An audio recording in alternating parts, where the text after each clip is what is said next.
Arvoisa messuyleisö, hyvät naiset ja herrat.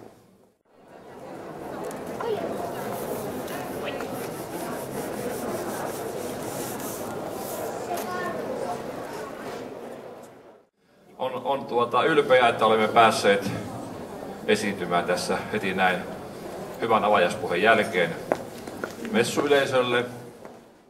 Raskaita syytöksiä. Se oli nimenomaan kuuntelemista. Suuta ei saanut avata, ellei jotain kysytty.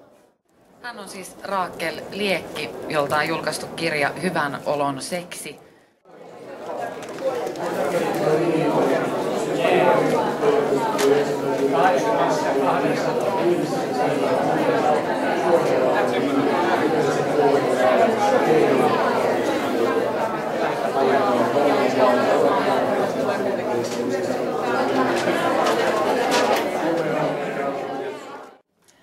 Ja niin kuin teistä varmaan suurin osa tunnistaa, niin täällä ovat paikalla emerituspiispa Juha Pihkala ja avaruustähtitieteen professori Esko Valtaoja. Tervetuloa.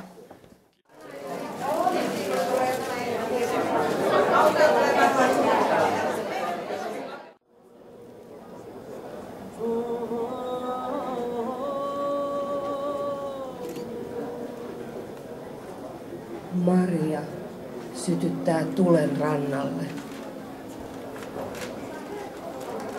Me kahlaamme lävitse tämän pimeän veden. Lupaan sen. Welcome, Paul Polanski.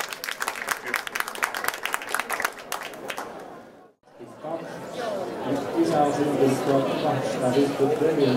Hän kertoo hyvin paljon sen mamuuttansa olemaan.